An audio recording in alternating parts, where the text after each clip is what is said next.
الحمدللہ وحدہ والصلاة والسلام علی من لا نبی بعدہ۔ السلام علیکم ورحمۃ اللہ۔ پروگرام قرآن کی عربی کے نئے لیکچر کے ساتھ حاضر ہیں۔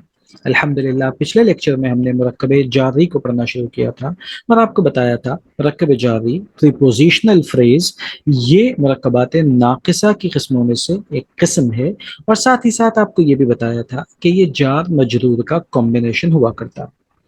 آپ کو یہ بتایا تھا کہ حرف جر جب کسی اسم کے اوپر داخل ہوتا ہے تو اس اسم کو وہ حالت جری میں کر دیتا ہے، یعنی کہ یوں سمجھ لیجئے کہ اگر وہ اسم واحد ہے تو اس کے نیچے زیر آ جائے گا، اگر وہ مثنیٰ ہے تو پھر وہ عینی کی آواز اس میں آئے گی، اور اگر وہ جمع ہے تو اینا کی آواز اس میں آئے گی، اور یوں ہی اگر وہ جمع مکسر ہے تو پھر ایسی صورت میں اس کے نیچے زیر آ جائے گا، جو کہ اس چیز کی پہچان یا علامت ہوتی ہے کہ فلانا اسم حالت جری میں ہے۔ ساتھ ہی ساتھ آپ کو یہ بھی بتایا تھا کہ حروف جارہ کی کل تعداد 17 ہے، لیکن ہم صرف 10 پڑھیں گے، اور اس کی بنیادی وجہ یہ ہے کہ یہ وہ 10 حروف جارہ ہیں جو قرآن کریم فرقان حمید میں استعمال ہوئے ہیں۔ اس کے ساتھ ہی ساتھ ایک بہت امپورٹنٹ بات آپ کو یہ بتائی تھی کہ پورے کلام عرب کے اندر صرف 2 وجوہات ایسی ہیں، صرف 2 ریزنز ایسی ہیں کہ جس کی وجہ سے کوئی اسم حالت جری میں چلا جاتا ہے، صرف 2۔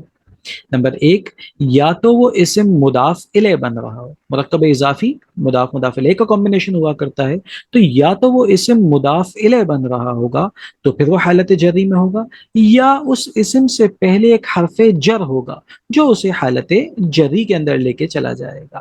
تو اگر یہ 2 ریزنز آپ کو اچھی طریقے سے یاد ہوں تو آپ کلام کے اندر سے، عربک لینگویج کے اندر سے، قرآن کے اندر سے اس بات کو بآسانی سمجھ سکتے ہیں کہ اس وقت یہ اسم حالت جری میں ہے یا نہیں ہے۔ اگر مضاف الیہ بن رہا ہے تو حالت جری میں، اگر اس اسم سے پہلے حرف جر ہے تو وہ حالت جری میں۔ آج سے انشاءاللہ ہم حروف جارہ کو پڑھنا شروع کریں گے، اور سب سے پہلے ہم ایسے حروف جارہ کو پڑھیں گے جو کہ سنگل لیٹرڈ حروف جارہ ہیں، سنگل لیٹرڈ حروف جارہ ہیں۔ تو سب سے پہلا حرف جر دیکھتے ہیں۔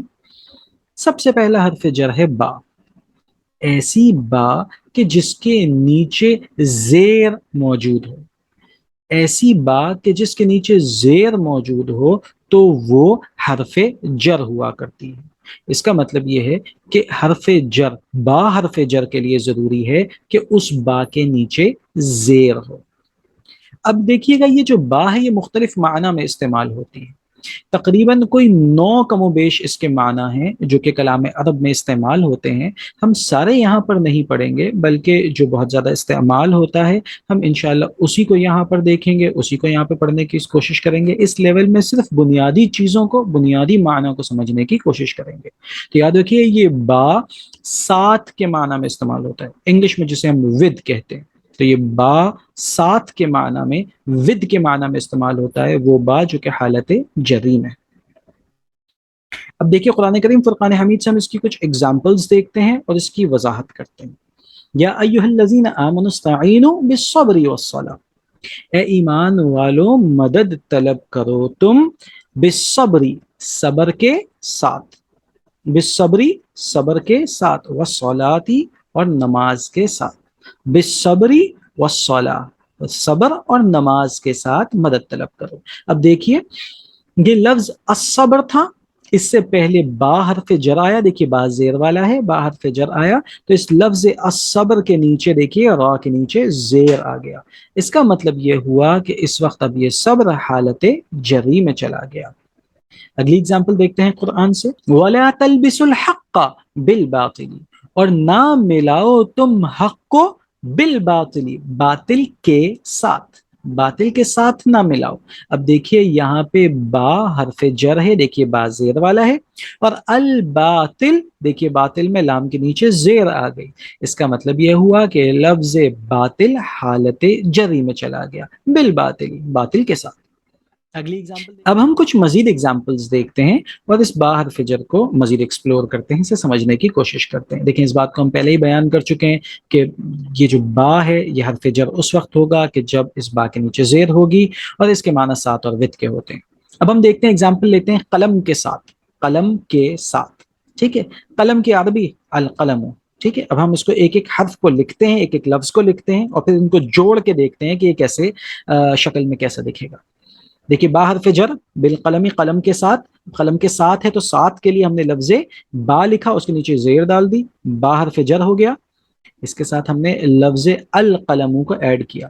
دیکھیے القلم، القلم لفظ کے اوپر جب با حرف جر داخل ہوگا تو وہ بن جائے گا بالقلمی، القلم بن جائے گا بالقلمی۔ یہ الف آپ جانتے ہیں حمزۃ الوصل ہے، یہ ملانے کے کام آتا ہے، لہٰذا جب با حرف جر القلم سے ملے گا تو یہ الف گر جائے گا، لہٰذا یہ پڑھنے میں نہیں آئے گا، تو با ڈائریکٹلی لام سے مل جائے گا اور یہ ہوگا بالقلمی، قلم کے ساتھ۔ اب دیکھیے لفظ قلم القلم تھا، حالت جری میں چلا گیا تو یہ میم کے نیچے زیر آ گئی اور یہ بن گیا بالقلمی۔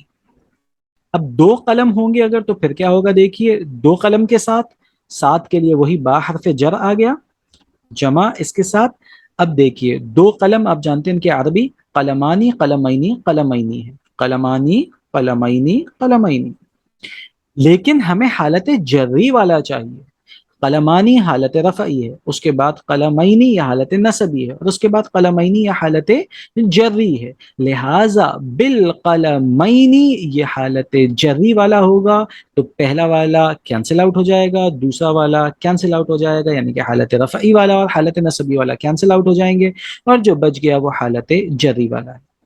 آج آپ کو یہ بات پتہ چل گئی کہ کس وقت ایک اسم جو کہ مثنی ہے وہ حالت جری کے اندر ہے، یعنی کہ قلمینی قلمینی میں سے یہ کون سا والا ہے اور کس وجہ سے یہ حالت جری میں گیا۔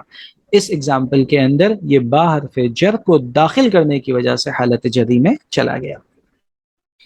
اب دیکھیے ہم کہتے ہیں بہت سارے مسلمانوں کے ساتھ، بہت سارے مسلمانوں کے ساتھ کی عربی کیا ہوگی، ساتھ کے لیے وہی با جو کہ حرف جر ہے، اس کے ساتھ اب دیکھیے مسلمانوں کی جمع مسلم ہم جانتے ہیں کہ ایک اس سے بنا ہے مسلمون مسلمین مسلمین، جمع سالم ہے، مسلمون حالت رفعی، مسلمین حالت نصبی اور مسلمین حالت جری۔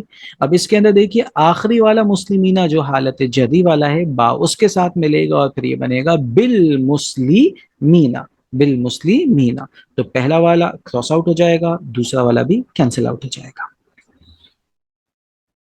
مزید اس چیز کو سمجھنے کی کوشش کیجیے گا، اگر ہم کہتے ہیں اللہ کا نام، ہم کہتے ہیں اللہ کا نام، اب دیکھیے لفظ کا بیچ میں آیا، آپ کا ذہن فوراً جانا چاہیے کہیں یہ مضاف مضاف الیہ تو نہیں، اللہ کا نام مضاف مضاف الیہ ہو سکتا ہے، دیکھتے ہیں۔ اسم اللہ، اس کی عربی ہوئی اسم اللہ، اسم نکرہ، اس کے بعد آ گیا معرفہ، نکرہ کے بعد معرفہ آئے تو مضاف مضاف الیہ ہو سکتا ہے۔ اب ساتھ میں دیکھیے ترجمہ کرنے میں کا بھی آ رہا ہے، اس کا مطلب یہ ہے کہ مضاف مضاف الیہ ہو سکتا ہے۔ اسم جو کہ مضاف ہے اس کے اوپر الف لام بھی نہیں ہے، تنوین بھی نہیں ہے، اس کا مطلب ہے کہ یہ مضاف بن سکتا ہے۔ لفظ اللہ یہ معرفہ ہے اور اس پر الف لام داخل کرنے کی ضرورت نہیں کیونکہ یہ اس میں علم ہے، لہٰذا یہ مضاف مضاف الیہ ہے۔ اسم اللہ مضاف مضاف الیہ، اللہ کا نام۔ اب اس اسم اللہ کے اوپر آپ با حرف جر داخل کیجئے، دیکھیے جب آپ با حرف جر اسم اللہ پر داخل کریں گے تو اب یہ بن جائے گا بسم اللہ، اللہ کے نام کے ساتھ، اللہ کے نام کے ساتھ۔ اب یہاں پہ الف، اسم کا الف گر گیا ہے، یہ رسم الخط کی وجہ سے، یہ عربی لکھنے کا ایک انداز ہے، ایک طریقہ ہے جس کی وجہ سے یہ الف گر گیا ہے۔ انشاءاللہ اس کی تفصیل ہم کبھی کسی اور موقع کے اوپر جب ان ڈیپتھ انالیسس کر رہے ہوں گے تو اس وقت آپ کے سامنے رکھ دیں گے، لیکن ابھی بس صرف اتنا سمجھ لیجئے کہ یہ عربوں کا لکھنے کا طریقہ ہے بسم اللہ کو۔ تو اب دیکھیے یہاں پہ بسم اللہ کے اندر لفظ اسم جو تھا، لفظ اسم جو تھا اس کے نیچے زیر آ گیا، یہاں پہ دیکھیے لفظ اسم کے اوپر پیش تھا، لیکن جب با حرف جر اس پر داخل ہوا تو اسی لفظ اسم کے نیچے زیر آ گئی، اسی لفظ اسم کے نیچے زیر آ گئی، تو یہ بن گیا بسم اللہ۔ اب اگر میں تھوڑا سا ہم اسے انالائز کریں اور ہم یہ آپ سے کچھ سوالات پوچھیں تو دیکھیے دیکھتے ہیں کہ کیا آپ کو یہ باتیں سمجھ میں آ رہی ہیں اور کیا چیزیں کلیئر ہو رہی ہیں یا نہیں۔ لفظ اللہ پر زیر کیوں آئی؟ لفظ اللہ پر زیر کیوں آئی؟ سوچئے اسم اللہ میں لفظ اللہ پر زیر کیوں آئی؟ اس لیے آئی کیونکہ یہ مضاف الیہ بن رہا ہے، اور مضاف الیہ حالت جری میں ہوتا ہے، یہ آپ کو پتا ہے۔